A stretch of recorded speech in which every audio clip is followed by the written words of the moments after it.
జై స్వరాజ్ టీవీ వారికి ప్రత్యేకమైన ధన్యవాదాలు। ఈరోజు హన్మకొండ జిల్లా కలెక్టర్ ఆఫీస్ ముందు సిపిఎం పార్టీ కాజీపేట మండల కమిటీ ఆధ్వర్యం లోపల పేద ప్రజలు ఇళ్ల స్థలాలు కావాలని చెప్పేసి ధర్నా నిర్వహిస్తున్నారు। ప్రత్యేకించి 966 సర్వే నెంబరు 4 ఎకరాల 30 గుంటలు ఉంది। ఈ 4 ఎకరాల 30 గుంటలకి ఆ పక్కన భూమి గల వాళ్ళు రకరకాల సర్వే నెంబర్లు వేసి బై నెంబర్లు వేసి ఇది ప్రభుత్వ భూమి కాదు అంటున్నారు। కనుక 966 సర్వే నెంబర్లో ఉన్నటువంటి 4 ఎకరాల 30 గుంటల భూమిని తేల్చాలని చెప్పేసి ఇవాళ ఈ ప్రభుత్వాన్ని డిమాండ్ చేస్తున్నాం। నెంబర్ 2, కందులబండ లోపల 7 ఎకరాల 10 గుంటలు ఉంది, 579 సర్వే నెంబరు।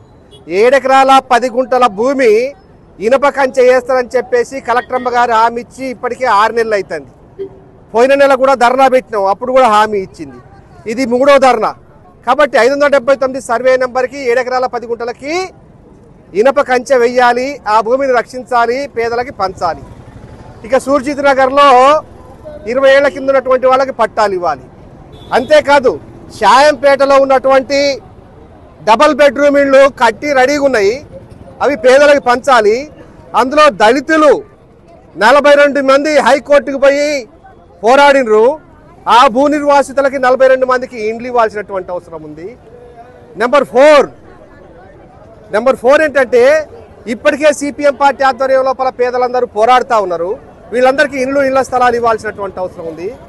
ఇంకా పిఎఫ్ ఆఫీస్ దగ్గర, కాజీపేట మండలంలో ఉన్నటువంటి పిఎఫ్ ఆఫీస్ దగ్గర, కోటంచ చెరువు దగ్గర గుడిసెలు వేస్తున్నాయి కాబట్టి వీళ్ళందరికీ పట్టాలి వాళ్ళని చెప్పేసి సిపిఎం పార్టీ డిమాండ్ చేస్తుంది।